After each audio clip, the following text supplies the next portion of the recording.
Did a Catholic shrine in Montreal really display a human heart in a jar? I had to find out, so I pulled out my 1953 Viewmaster reel, hopped on a bus, and things got weirder from there. Hi, and welcome to Viewmaster Travels. My name's Dave, and I'm visiting all the locations from my vintage Viewmaster collection to see what's there today. This time it's reel 389, Saint Joseph's Oratory in Montreal. I'm looking to match these 7 pictures that were taken in 1953. We went to Montreal for a different episode, and while there I searched my collection for other Viewmaster reels in the area, and this one came up. We never would have visited it if it weren't for the Viewmaster reel. I knew nothing about the Oratory, but the reel made it look interesting, and the whole human heart on display thing, I had to see if that was still there. The Oratory is on the west slope of Mount Royal, which we'd spent the day exploring. We hopped on the 7-Eleven bus and headed over to the church. I wasn't even sure if you could go inside, we just figured we'd see. We got off the bus at the Queen Mary stop, and our first Viewmaster destination was right in front of us. Saint Joseph's Oratory, Mount Royal.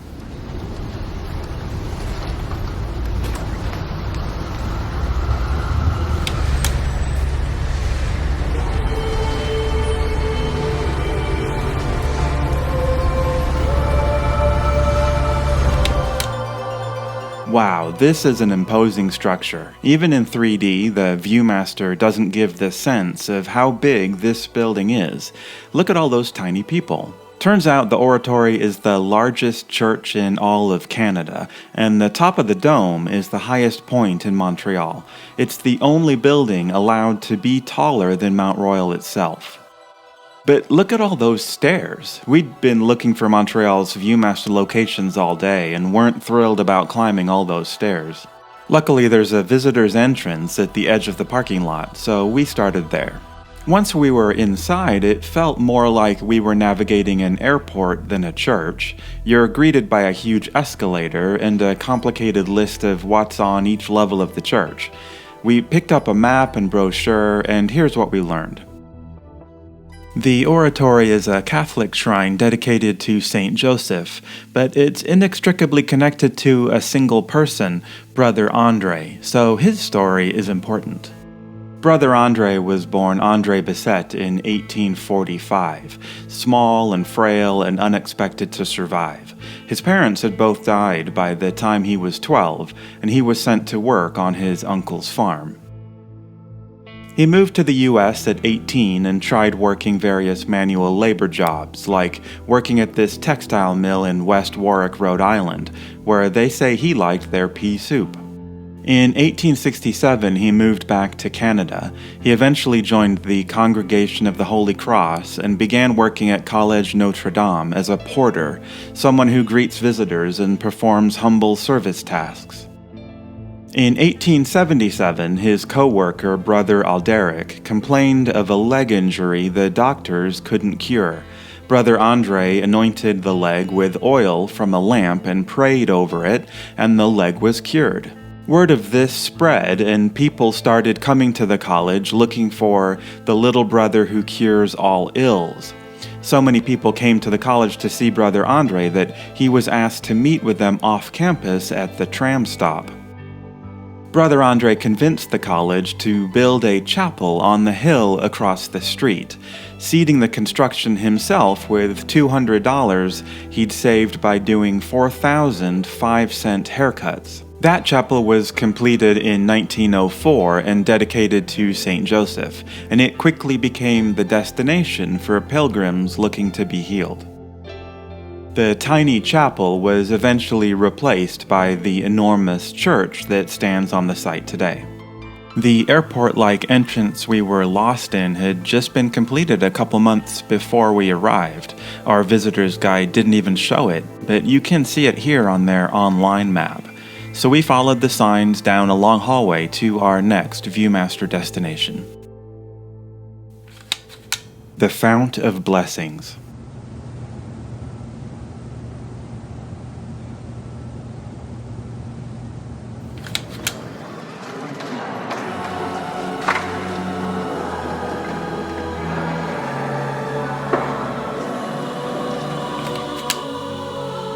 The first thing you notice here is the overwhelming smell of burning candles.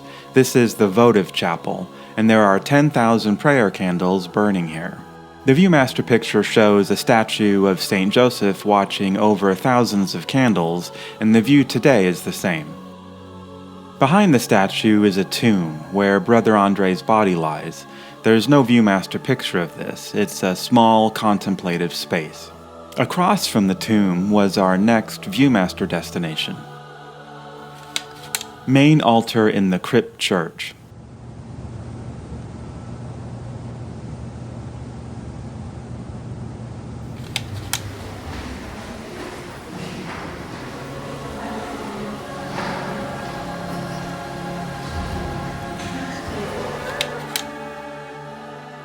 This altar is in what's known as the Crypt Church, which is connected to the Votive Chapel. It's all a bit confusing since we came in from underground, but if you look from the outside, we're here. This is where Brother André's original chapel was located, but his original intent was always to build a great basilica on the site, and this lower church was built first and served pilgrims for several decades until the main shrine was complete.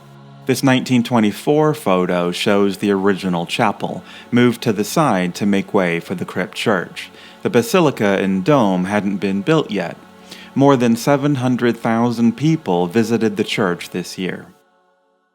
Brother André died in 1937, and one interesting problem arose right away. His sarcophagus was originally stored in the Crypt Church, and as his popularity rose, sainthood for Brother André seemed possible, but there was a problem. Catholic law requires that public veneration be avoided before receiving proper authorization from Rome, and Oratory officials were worried that visiting pilgrims were worshiping at his tomb.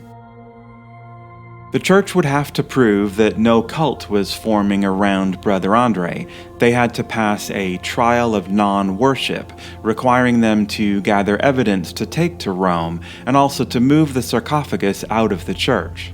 So they built a dedicated tomb in the cliff behind the church, and filled the space between the cliff and the building with the Votive Chapel.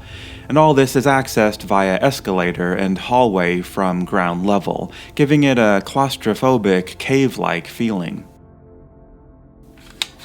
Mementos of Grateful Pilgrims.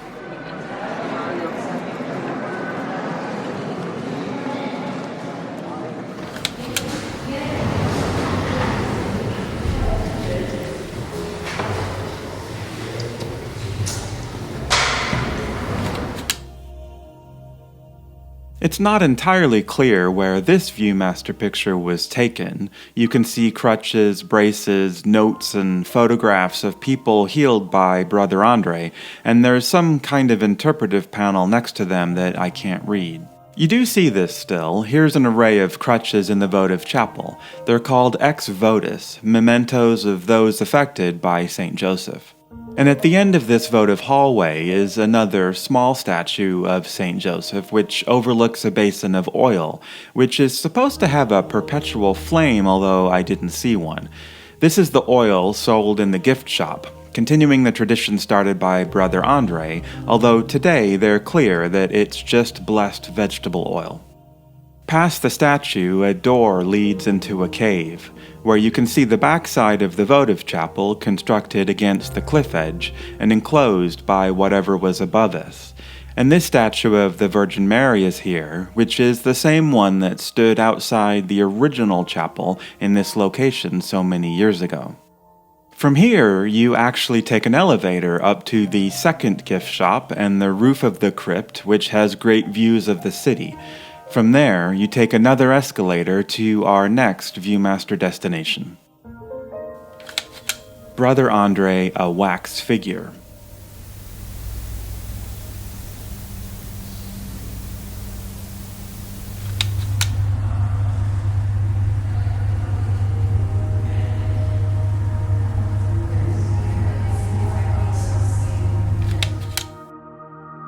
It's at this point that things started to get a little weird. We came out of the elevator and found this life-size and very realistic wax copy of Brother André. It's in what they call a period room, filled with original objects.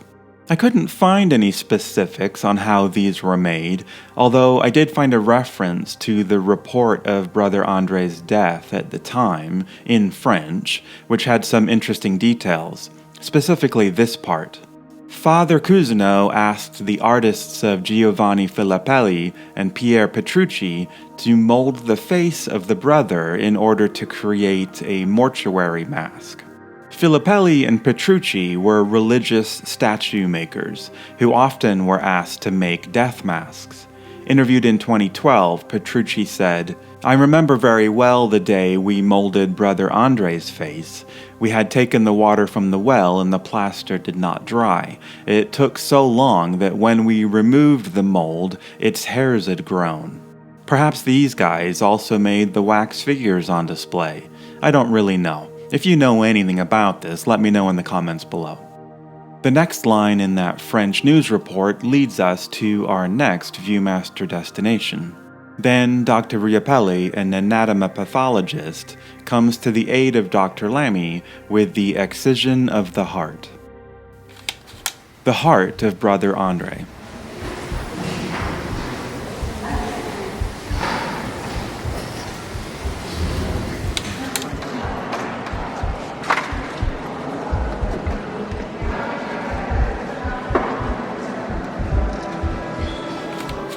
Brother André's heart was removed after his death and put in an urn with a preservation solution.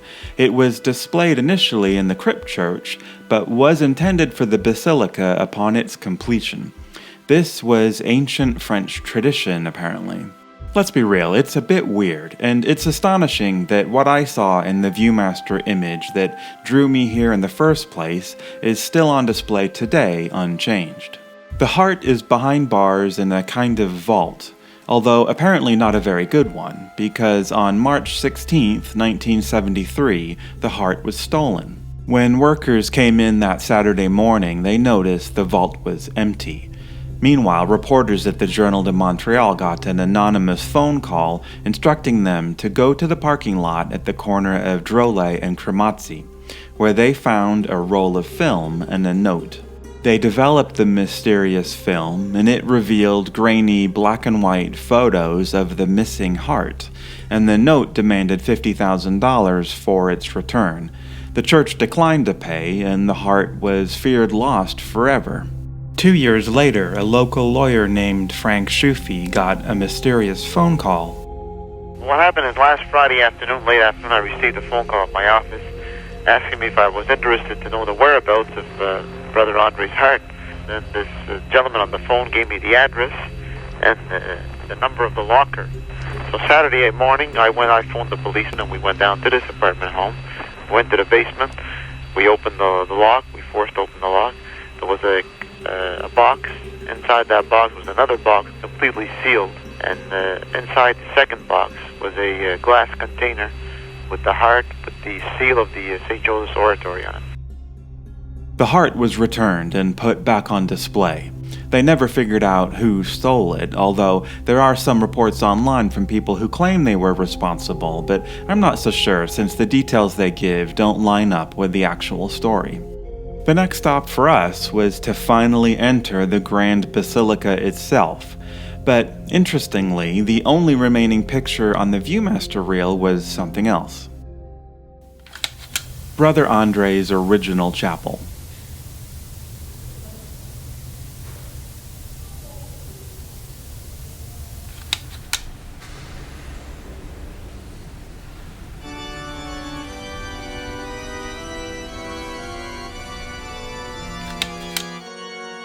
I never noticed this before, but the Viewmaster reel doesn't have any pictures taken inside the Great Basilica itself. This is because the inside of the dome wasn't complete in 1953 when the Viewmaster photographer took his tour. So his tour must have ended with Brother André's heart, and then he went outside to visit the original chapel building. This small, traditional-looking chapel contains more ex votis offered by pilgrims and includes an upper floor where Brother André stayed while initially working here. The contrast is stunning between the small, simple, austere chapel and the enormous shrine that replaced it. Unlike the original Viewmaster photographer, we, however, could go inside the Basilica, and after riding escalator after escalator upward, we were expecting something amazing.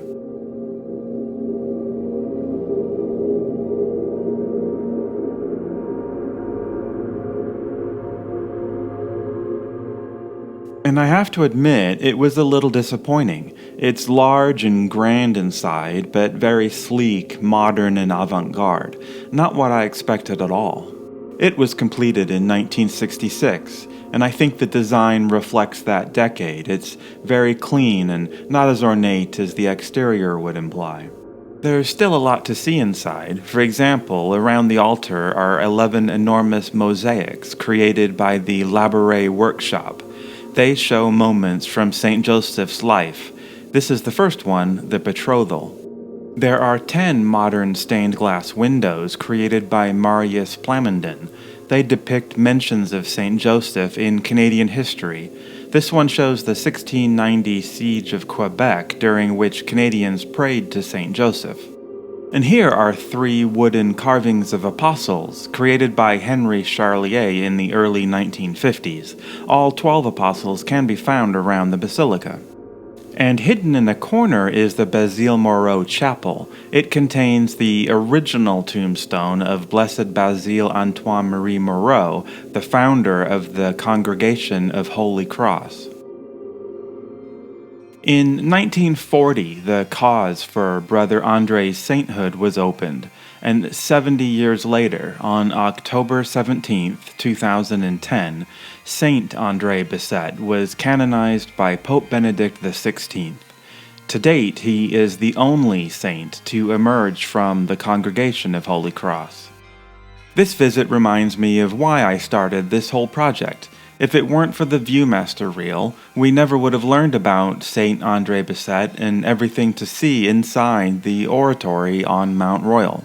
And I'm really glad we took the time to visit. It's an astonishing place, and I've learned a lot researching this topic. Anyway, that's it for this episode. Thanks for watching.